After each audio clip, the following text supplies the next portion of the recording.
Baik, Assalamualaikum warahmatullahi wabarakatuh. Sebelumnya perkenalkan kami dari kelompok 2. Kami akan mereview jurnal pada mata kuliah percobaan makanan. Adapun anggota kelompok kami yang pertama Agiola Katrina, ada Muhammad Gibraltar Faiz, ada Melia Nasari, dan Nuriza saya sendiri, ada Anissa Yunita, dan Desi Suci Melani. Baiklah, untuk mempersingkat waktu, slide pertama akan dibacakan oleh teman saya. Kepada teman saya, Meliana, saya persilahkan. Baik, terima kasih. Supplementary feeding atau pemberian makanan tambahan. Selanjutnya,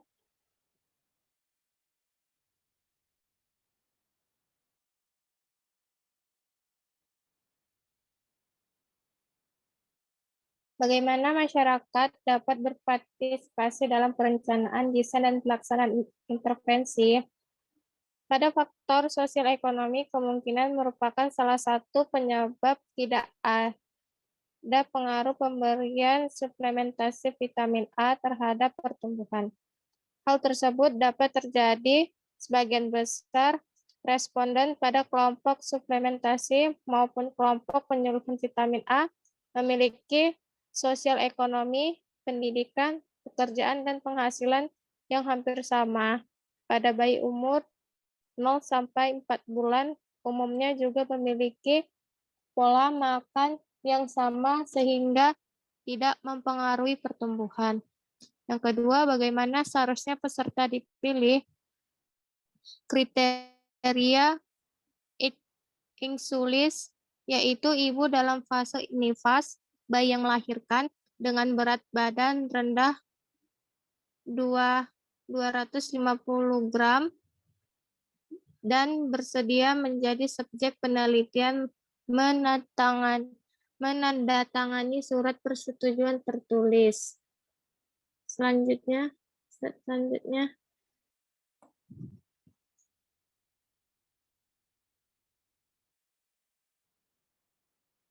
bagaimana makanan apa yang harus digunakan untuk suplementasi? Makanan yang mengandung zat besi seperti spesifikasi berhubungan dengan gangguan pertumbuhan yaitu energi, protein, seng, tembaga, yodium, dan vitamin A. 4. Bagaimana seharusnya ukuran suplementasi ditentukan?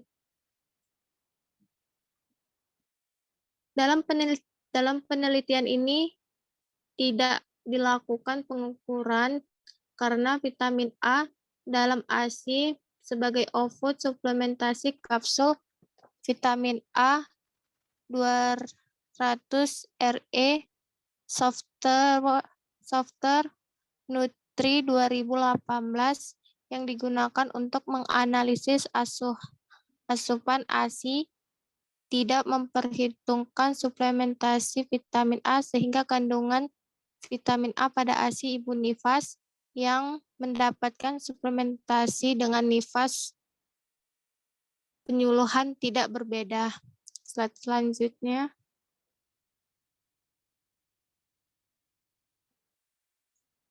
Kapan waktu yang tepat untuk melaksanakan program tersebut? Waktu penelitian dilaksanakan pada bulan Maret sampai dengan bulan Juli 2009. Subjek penelitian adalah ibu nifas dan bayi umur 0 sampai 4 bulan. Dengan pertolongan bidan pada bulan yang sama dalam jangka waktu 1 bulan sejak tanggal 1 sampai 31 Maret 2009. Baik, saya kembalikan kepada moderator. Baik, selanjutnya akan saya lanjutkan. Yang keenam, di mana lokasi makan atau titik distribusi harus ditempatkan? Umumnya lokasi makan atau titik distribusi akan dilakukan di puskesmas atau desa yang tercatat memiliki data ibu yang sedang mengalami masa nifas. Selanjutnya,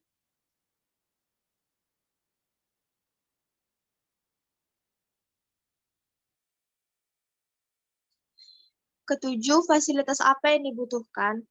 Untuk fasilitas yang dibutuhkan penyelenggara atau peneliti sendiri ialah ketersediaan puskesmas atau tempat untuk memudahkan pemberian suplementasi. Sedangkan untuk fasilitas yang dimiliki subjek penelitian ialah lantai tanah, sumber air minum bersih, dan jamban yang higienis. Yang kedelapan, bagaimana seharusnya logistik program diatur dan dikendalikan? Logistik atau upaya yang seharusnya diatur dan dikendalikan ialah dimulai dari pemberian pemahaman kepada para ibu bahwa suplemen vitamin A sangatlah penting bagi dirinya serta bagi bayi yang juga akan dilahirkan. Selanjutnya, program yang harusnya dilakukan ialah melakukan penjadwalan rutin pemberian vitamin A kepada para ibu melalui perantara puskesmas atau desa setempat. Selanjutnya akan dilanjutkan oleh teman saya, Desi. Silahkan, Desi.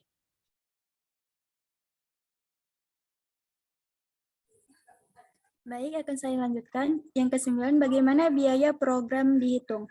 Pada jurnal tidak dibahas bagaimana perhitungan biaya program, namun pada umumnya suplemen vitamin A diberikan gratis melalui Dinas Kesehatan. Yang ke-10, bagaimana efektivitasnya diukur?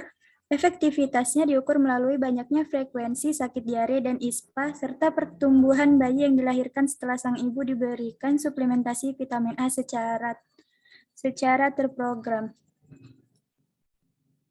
Baik, terima kasih. Saya kembalikan pada moderator.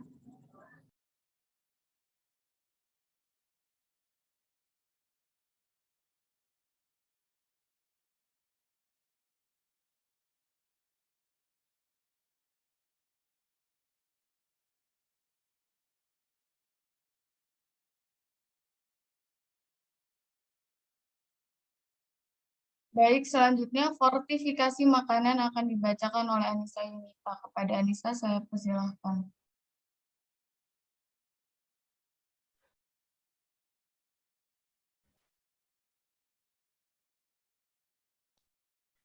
Baik, selanjutnya yang pertama, bagaimana seharusnya kebutuhan gizi diidentifikasi? Jawabannya, kebutuhan gizi diidentifikasi dengan intervensi status gizinya. Pada penelitian ini, kebutuhan gizi diidentifikasi menggunakan beberapa variabel, yaitu berat badan, tinggi badan, atau panjang badan, dan status gizinya. Yang kedua, berapa banyak fortifikasi yang harus digunakan? Pada penelitian ini, fortifikasi yang digunakan berjumlah 1 saset per hari dalam jangka 4 bulan, yang dimana 1 saset mengandung 1 gram mikronutrien dalam bentuk sprinkle dengan komposisi vitamin A 417, vitamin B35, vitamin B1 0,5, vitamin B6 0,5, vitamin B12 1, asam folat 150, vitamin C 30, vitamin D35, vitamin E6, Fe 10, dan Zn 5.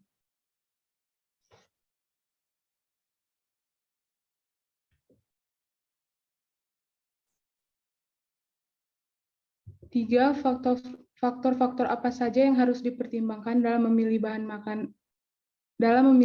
bahan pangan pembawa untuk fortifikan? Jawabannya, pada umumnya faktor yang perlu dipertimbangkan dalam memilih bahan pangan bahwa untuk fortifikan adalah pembawa harus merupakan bahan yang dikonsumsi dalam jumlah yang cukup oleh kelompok target. Yang keempat, apa alternatif untuk fortifikan yang harus dipertimbangkan? Tidak ada alternatif yang perlu dipertimbangkan karena dalam penelitian tersebut mikronutrien pada subjek sudah tercukupi oleh fortifikan dan terdapat peningkatan pada berat badan, tinggi badan, dan status gizi pada subjek.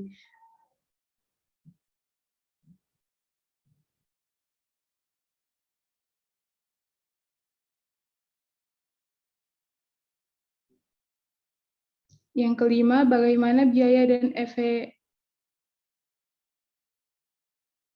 efektivitas diukur? Pada penelitian ini tidak ada pengukuran biaya, efektivitas diukur dengan cara melihat perbandingan sebelum dan setelah diberi perlakuan. Efektivitasnya baik karena ada peningkatan yang bermakna. Selanjutnya saya serahkan pada moderator.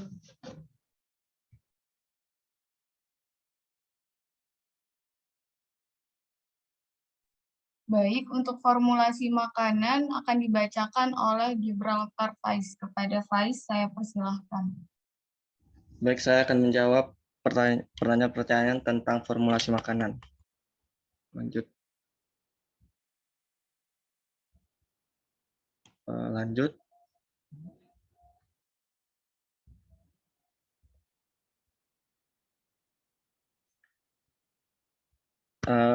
Jawaban yang pertama adalah kandungan gizi dari makanan yang diformulasikan harus memiliki daya cerna protein, karbohidrat, dan lemak yang baik, kandungan vitamin yang tinggi, serta bioavailabilitas mineral yang baik.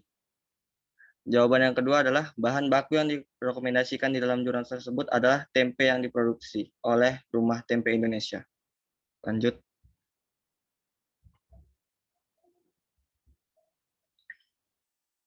Jawaban yang nomor 3 adalah bentuk produknya adalah sebuah minuman tempe yang diberikan dalam bentuk serbuk minuman tempe siap seduh yang dikemas dalam kemasan plastik. Lalu jawaban yang nomor 4 adalah penerimaan konsumen diukur berdasarkan jumlah bungkus produk yang diminum dalam seminggu. Selain itu juga dengan cara mengumpulkan data kepatuhan subjek 2 kali per minggu melalui wawancara dan pengisian kuesioner kepatuhan. Jika subjek tidak patuh mengonsumsi minuman tempe, maka akan di-drop out. Didapat rata-rata kebutuhan subjek tergolong tinggi dengan persentase di atas 80% pada masing-masing kelompok intervensi. Lanjut.